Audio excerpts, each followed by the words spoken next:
A Paloma já viajou 3 países trabalhando com lavagens de carro pela Europa. E ela vai contar a experiência completa de como foi. Bora lá? Paloma, conta pra gente como que você recebeu essa oportunidade. Na verdade, eu tenho um amigo que já trabalha com isso e ele já tinha feito convite outras vezes, só que eu acabava não tendo tempo, não tendo disponibilidade e pronto, um dia eu decidi aceitar, que foi o primeiro evento que eu fiz, foi na França, e esse evento é para trabalhar de prestação de serviço. Para quem mora aqui na Europa sabe que prestação de serviço tem que ter atividade, e a gente presta serviço para empresa terceirizada, que presta serviço para outra empresa, que presta serviço para a marca em si. Então não tem uma marca certa. Hoje a gente trabalha para a Renault, amanhã para a Toyota, não tem uma marca. Mesmo a empresa que estiver lançando o carro, chama eles para fazer a lavagem completa, né? Tá. E como que você decidiu que era uma boa oportunidade? Bom, primeiro ele me falou as condições de trabalho, né? Aonde iria ser, no caso na França, que era incluso a hospedagem, o transporte, tinha uma ajuda de custo e o valor era pago por hora. E eu peguei todas essas informações que ele me passou, vi o montante, quanto que ia dar, porque você faz a média ali, no mínimo que eles pagam é 7 horas do dia, o mínimo que você trabalha são 7 horas por dia. Caramba. Você não recebe menos que isso. Por mais que você trabalhe 3 horas, como já aconteceu no primeiro evento, trabalhei 3 horas, no mínimo que eu recebo é 7 horas, eu não recebo menos que isso por dia trabalhado. Então, só aí já chama minha atenção, porque mesmo que eu trabalhasse menos, eu iria ganhar 7 horas mesmo sem estar trabalhando. E também tem a facilidade de você estar em outro país, de você conhecer outras culturas. Na França eu fiquei mais ou menos 35 dias, então dá para conhecer um pouco da cultura, dá para conhecer o local, dá para passear. É claro, é bom sempre quando você vai com seu marido, sua mulher, mas como no meu caso, eu fui sozinha, eu fui com a equipe, né? Não fui com a Fernanda, então fica um pouco ruim de você estar longe da sua família. Mas é questão mesmo de necessidade e colocar na balança se vale a pena o valor que você recebe. E pronto, e conversar com a família. Para eu decidir, eu tive que chegar em casa e conversar e ver se era isso mesmo que a gente queria. Porque a gente tem uma rotina, existem pessoas que dependem de mim, eu dependo de outras pessoas. Certeza. Então tem que ser tudo casado para dar certo. Sim. Você conheceu alguém assim que foi e quis voltar antes, ou desistiu, ou... Conheço. No mesmo evento que eu fui para Nice e teve outra equipe que foi para Paris. E nesse evento de Paris teve um brasileiro que ele foi pro evento, só que chegou lá, a casa só tinha mulheres, ele era o único homem. E a mulher dele pediu para ele retornar. E ele voltou. Então assim, é questão mesmo de deixar tudo alinhado, porque se fosse, não tô falando que ele foi errado, também não sei a situação. Cada um sabe a sua situação, né? Sim, mas se fosse bem alinhado e ela soubesse antes que ele ia para uma casa só de mulheres, talvez ele não tinha aceitado a proposta ou também não tinha acontecido isso, dele ter que retornar e deixar mais ou menos o pessoal do evento na mão. Deixa as pessoas na mão. E quando você vai, você já sabe quem vai com você ou é tudo na hora que você descobre? Sim, existem chefes de equipe. Esse meu amigo que me colocou, ele é chefe de uma equipe. É ele que me chama para a equipe dele. Então ele faz um grupo e ele coloca lá as pessoas que vão nesse dia do evento. Então às vezes tem pessoa que você já conhece e tem pessoas que você não conhece. Mas aí ele coloca no grupo, tipo, um mês antes, uma semana antes. E se você quiser conversar e vendo quem são as pessoas, você já pode olhar ali no grupo. Tá. Mas você só conhece mesmo as pessoas quando você tá na casa. Tá, entendi. E a maioria é imigrante ou... Tem português também? Tem português, tem brasileiro, tem angolano. Não é um trabalho só de imigrante, então vamos dizer. Não, é um trabalho para quem quiser ir. Quem quiser ir aceitar, para ela. Claro, tem que ter o documento de residência legal aqui em Portugal, tem que estar válido, porque você precisa sair do país para fazer o trabalho. Tem também eventos dentro de Portugal. Eu ainda não peguei nenhum, mas tem dentro de Portugal.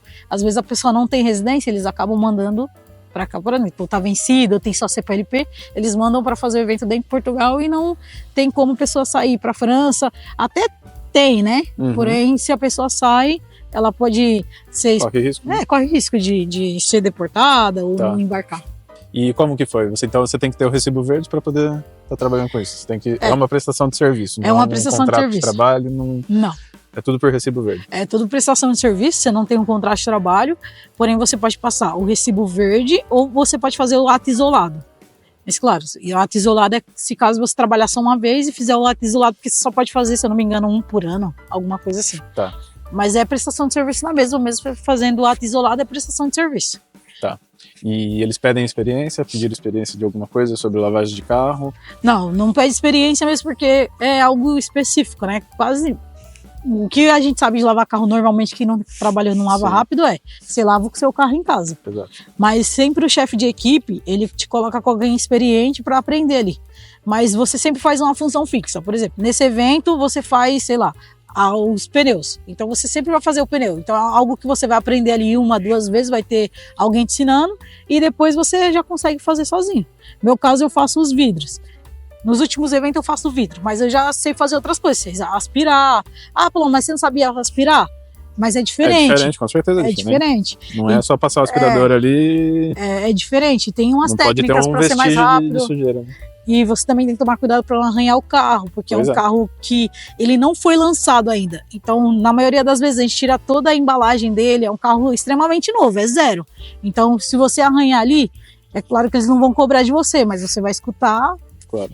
Porque não pode, você está ali, querendo ou não, quando a empresa te contrata, seja ela a Renault, contrata a empresa, ela está pensando que são pessoas ali que são especialistas em fazer aquilo. Sim. Então, um especialista em lavar um carro, ele não vai arranhar o carro. Claro. É o que eu entendo, né? Sim, com certeza. Mas você aprende lá no dia a dia. Então não adianta você falar, eu vou treinar em casa, vou fazer um curso de lava rápido para ir. Não, é mesmo questão de aprender, ter paciência também, porque a gente não nasce sabendo, a outra pessoa ensinar e ter atenção e colocar em prática. Boa, legal. E aí você recebeu a sua proposta, você conversou com a Fernanda, tudo. E aí como funciona para poder ir? Eles pagam tudo de questão de voo, alimentação, hospedagem, é tudo incluso no trabalho, você não tem que arcar com nada, vamos dizer. Bom, normalmente eles vão te pagar ali o voo para você ir. Os últimos que eu fui, foi saindo de Lisboa, então eu tive que sair daqui de Aveiro, como a gente chama de Aveiro, e tive que gastar com a condição indo para Lisboa, e lá ela já tinha comprado o voo, já comprou hospedagem, se precisar fazer escala também, ela paga, e no primeiro dia que você pega o voo, você já recebe a ajuda de custo, então vai depender do valor, então... É para você comer, alguma coisa assim? Ajuda de custo é questão de você comer no dia a dia, porque assim, eles não dão alimentação lá. Tá. Então ajuda de custo é às vezes para você comer, para você querer sair, às vezes você quer sair no local, então tem essa ajuda de custo, né? Que é o que é o mais atrativo do evento. Porque, por exemplo, nesse de início eu ganhava 20 euros de ajuda de custo. Por dia. Mesmo os dias que eu não trabalhava. Então, sábado, domingo, se tivesse feriado, do primeiro dia que eu saí daqui de casa até o último dia que eu chegar. Então, a questão do transporte, que eu saí de Aveiro e fui para Lisboa, eu fui de autocarro. Então, eu gastei 5 euros, 6 euros. Uhum. Já saiu da ajuda de custo. Tá. Eu não tirei do meu bolso em si. Sim. Que não é uma coisa que eles pagam, mas ao mesmo tempo paga. Uhum. Então vale muito a pena nessa questão. E eles também pagam um alojamento, então quando você já chega tem um alojamento. Pode acontecer de você dormir no quarto com outras pessoas, pode acontecer de você dormir no quarto sozinha. Cada situação é uma situação. Cada evento é um evento diferente. Por quê? Os países não são todos o mesmo padrão, o valor. Então tem casas que você vai iniciar, o valor é X, você vai em Mônaco é Y, você vai na Cada Turquia, país tem você recebe um valor, é isso? Cada país é um valor de custo. Por exemplo, na Turquia era, se eu não me engano, era 15 euros. De ajuda de custo? Já não lembro. Foi o último, mas acho que era 15 euros de ajuda de custo. Então, valeu a pena? Valeu, porque a Turquia o valor é muito barato as coisas. Uhum. Então, com 15 euros eu fazia a compra da semana. Então, o que eu ganhava no dia eu fazia a compra da semana. Então, para mim, valeu a pena. Tá, boa. Mas essa ajuda de custo é só em relação à alimentação, é fora o salário, vamos dizer. Fora o salário, porque o salário você ganha a hora. Tá. Por exemplo, normalmente é 5,50 a hora. Tem pessoas que ganham 6,50 a hora. Vai depender muito. Por exemplo, se você é chefe de equipe, se você conduz, se você vai ficar responsável por um carro, porque eles também te dão um carro para você andar lá. Eu fui numa equipe, por exemplo, de 6 pessoas. Então ela alugou 2 carros. Um eu fiquei responsável e outro foi chefe de equipe. Então era 3 pessoas em cada carro. Tá. E esse carro, ele, mesmo no dia que eu não for trabalhar, eu uso para fazer minhas necessidades. Ir no mercado, se eu quiser ir num ponto turístico. E o combustível também sempre é pago por eles. Uhum. Então ele sempre tem uma bomba específica, você só vai lá e abastece e pode rodar quando você quiser. Olha só. Você acha que esse salário que você ganha lá é o suficiente? Essa ajuda de custo que você ganha lá é suficiente para você se manter durante o dia? Esse valor que você ganha por dia, você acha que é o suficiente para você conseguir se alimentar, essas coisas? Sobra dinheiro ou não sobra dinheiro? Bom, se você for comer na rua todos os dias, realmente não dá, mas a gente juntava a casa toda e fazia a compra pro almoço e janta e o café da manhã, cada um por si. Café da manhã e, por exemplo, besteira, você quer comprar um bolo, quer comprar alguma coisa, aí você compra. E aí vai dependendo do país, o valor vai ficar bom, tem que não fica tão bom. Só que nos três eventos que eu fui, sempre sobrou a ajuda de custo. No da França e de Mônaco, a ajuda de custo foi maior porque já foi um evento emendado no outro, foi 55 dias. Então foram 55 dias de ajuda de custo e eu não gastei a metade desse valor. Que bom. Na Turquia agora, eu gastei um pouco mais do que a metade da ajuda de custo, porque a ajuda de custo era menor e a gente sempre fazia compra no mercado. Só que teve alguns dias que a gente queria experimentar as comidas locais, que é kebab. Era só isso, pô? Era só kebab. Kebab no pão, kebab fora do pão, kebab desmontado, kebab ao contrário. Aí a gente teve que gastar um pouco a mais, porque, pra você ter ideia, lá você come uma vez, você gasta a mesma coisa que você compra no mercado pra semana. Um kebab a gente pagava 380. E para comer no mercado eu gastava 215 para semana. Caramba. Então tava muito caro o kebab, mas é algo que eu talvez não vou ter oportunidade de ir novamente. Então, a gente não pode ser tão cabeça mesquinho dura, também, a vontade ela não gastar mais. Sim. Bom, legal. Então essa parte de como foi, como funcionou, como você gastou, beleza. Agora vamos falar um pouquinho sobre como é o trabalho, como foi essa experiência, o que você achou, o que você não achou. Conta aí um pouquinho pra gente desde o momento que você chega lá, você recebe algum curso, ou eles te jogam na... Bom, no primeiro dia você chega e pode ser que você já vá trabalhar no primeiro dia, não tenha nem tempo de colocar a mala no hostel ou na casa. Pode ser que aconteça. E pode ser também que você vá trabalhar no outro dia. Normalmente a gente chega à noite e vai trabalhar já no outro dia, tipo, foi o que aconteceu nos últimos eventos. A gente vai trabalhar no outro dia já 5 horas da manhã, 6 horas da manhã, sempre é bem cedo. E na maioria das vezes a gente divide, vai de manhã, à tarde e... Não, de manhã depois do almoço e depois à tarde. Normalmente eles dividem isso, mas quem divide é o chefe que tá lá, que é da marca, por exemplo. Se for a Renault, vai ter uma pessoa responsável pela Renault, pela lavagem. A lavagem em si, eles querem tudo bem detalhado. Então é uma lavagem que parece que o carro nunca foi tocado na vida. Então não pode ter marca de dedo, os vidros têm que estar transparentes, parecendo que não tem vidro. A aspiração também não pode ter nada, nem pó, nenhum resíduo nenhum. Os pneus também não pode passar pretinho, mas tem que estar brilhando. Então tem algumas dificuldades que você vê que você tem que fazer sem o produto. O trabalho em si, ele não é pesado, mas é repetitivo. Porque por dia você pode lavar, sei lá, 40 carros, 50, 70. Caramba. No último evento a gente fazia 72 lavagens por dia. Não era 72 carros, porque o carro normalmente a gente lava de 2 a 3 vezes por dia. Caramba. E aí tem carro... Mas por quê? Porque normalmente é um circuito. Então o repórter vai lá, quando ele chega de manhã o carro já tem que estar lavado. Tá. Então ele pega o carro lavado e faz um circuito. Mas ele volta para almoçar. Nessa hora do almoço que ele volta, o carro é lavado para ele fazer outro circuito. Porque o repórter ele só fica um dia. Então nesse dia ele tem que aproveitar ao máximo. Então nesse tempo tem que ser lavado para o repórter pegar, tem que lavar depois do almoço e quando ele retorna, tem que estar lavado para no outro dia de manhã a gente só fazer a gente fala final touch, que é o toque final, para o próximo repórter. Então tem que ser lavado várias vezes. E tem carro, a primeira lavagem em si, quando não tem repórter, o primeiro dia, a gente lava o carro durante 2 vezes. A gente faz a primeira lavagem do carro, que é um carro que não tem sujeira nenhuma, tem pó, claro, do transporte, e depois a gente faz a segunda lavagem do carro. E no dia seguinte, quando vai começar, a gente faz o final touch também, que é uma espécie de uma terceira lavagem. Só que na maioria das vezes a gente não faz com água, faz com pano, com os produtos específicos para o carro ficar como se fosse novo. Esse tipo de sujeira que tem é superficial ou é mais sujeira mais intensa? É assim. Que a gente acha que às vezes por ser um carro novo não vai ser sujeira de barro, essas coisas.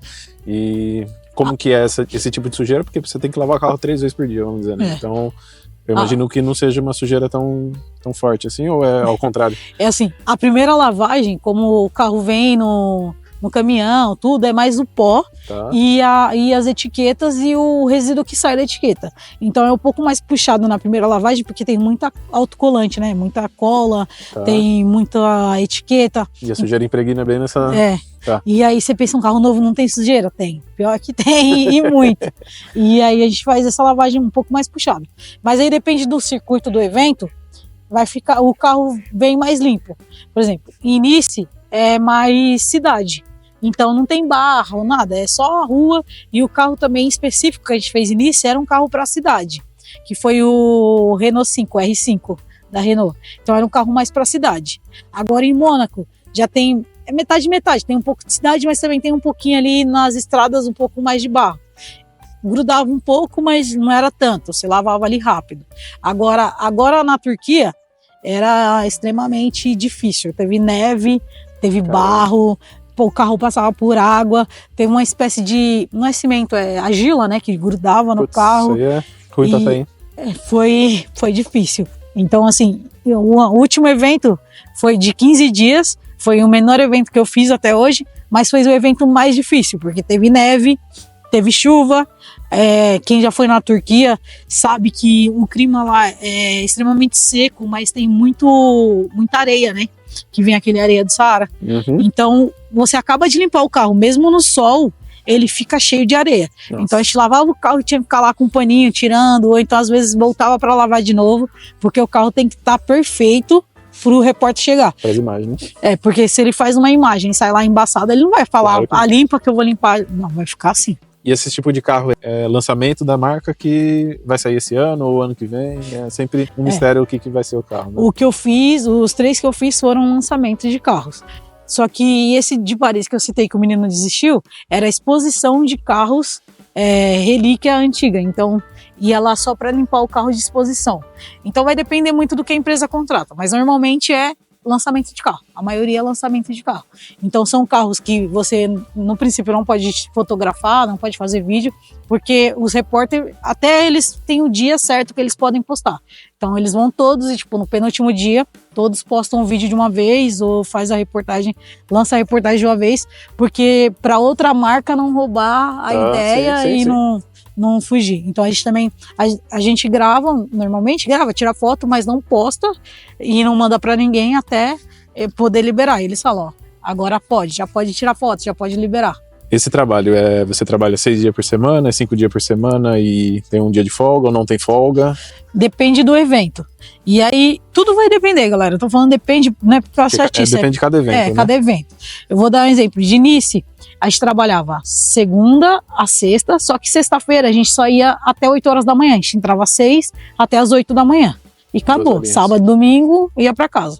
E início teve uma segunda-feira que lá era feriado, também a gente não foi.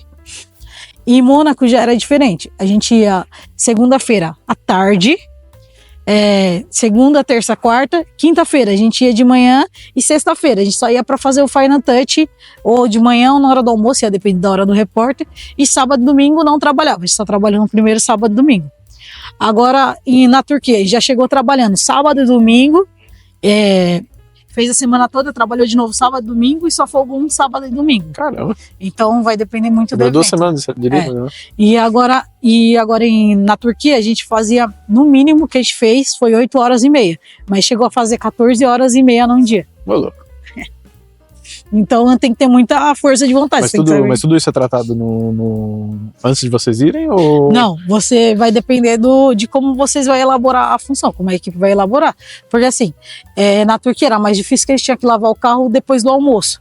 Então era de manhã, depois do almoço e à noite. À noite eles chegavam por volta das 18 horas. E era um carro grande, uma Hilux 4x4. E quanto maior o carro, mais difícil, mais tempo para lavar. Sim. Então, se eles paravam, sei lá, 6 horas para a gente lavar, a gente ia terminar 11 horas da noite para lavar, 11h30. Então, o circuito também. Se o último circuito fosse aquele que passasse por barro, todos passavam por barro, mas tinha um que era pior o circuito. E aí, ficava pior para lavar. E ainda nos dias de neve, era tipo, não tinha hora. Caramba, velho. Tá, e no final de tudo isso, dá para trazer dinheiro para Portugal e se realmente vale a pena ou não vale a pena. Na minha situação, eu acredito que valeu a pena, porque além de trabalhar lá, eu também sou nômade digital, então eu não fiquei parada. Enquanto eu estava trabalhando lá, eu fiquei trabalhando. Foram 55 dias no primeiro evento, e que foi Mônaco e Nice junto, e girou em torno de 3 mil euros em 55 dias. Se você ver aqui em Portugal, não se ganha esse valor. 3 mil euros você vai demorar ali 3 meses para ganhar, isso tirando a ajuda de custo, só de horas. Então assim, ao meu ver, valeu a pena, mas cada pessoa é uma pessoa, cada pessoa tem um custo, cada pessoa tem uma vida, então tem que ver se na sua situação iria valer a pena. Se você tem outro trabalho também, às vezes você também é nômade digital, então dá para ganhar 2 vezes. Dá para fazer 2 trabalhos junto, né? Principalmente no evento de Nice, que a gente saía muito cedo, 4 horas da tarde a gente já estava em casa, tinha dia que meio-dia a gente estava em casa, então dava para trabalhar muito nos dois e não ficava cansada. Nesse da Turquia, a gente trabalhou mais, porém foi menos tempo, foi 15 dias, então a gente acabou ganhando 660 euros mais ou menos, tirando a ajuda de custo, mas é a mesma coisa que eu falo, 15 dias você ganhar esse valor aqui em Portugal, você não ganha. Não deu muito para eu trabalhar de nômade digital porque eram muitas horas. Então, às vezes eu ia lá, trabalhava um pouquinho, mas eu não consegui conciliar. Então, para mim, talvez não valeu tanta pena, mas teve a experiência, a cultura. Então, se você for colocar na balança e perguntar para mim se valeu a pena, valeu por causa da experiência e da cultura. Em questão de valores, desse último não, mas é muito questão de horas, então, e questão da pessoa. Tem gente que ganha 800 euros por mês, que 600 euros em 15 dias super vale a pena. Claro, sim. Então, depende muito, não tem como. É que cada pessoa vai ter sua experiência e tem pessoas que vai se adaptar com o trabalho, tem pessoas que não, então depende. Perfeito, Paloma, muito obrigado por ter vindo, compartilhado essa experiência aí com a gente. Obrigadão. Tá? E se você quiser acompanhar a Paloma, é só seguir o canal dela, Portugal e Agora. Segue lá, gente. E segue, compartilha esse vídeo, não deixa de deixar um comentário aí o que você achou, dá uma força aí pro Rod. Você acha que vale a pena? Você acha que não vale a pena? Comenta aí. E agora, se você quiser saber tudo sobre carros de Portugal, já se inscreve no canal e ativa o sininho para não perder nenhum vídeo. É isso aí, pessoal. Valeu, falou e até mais.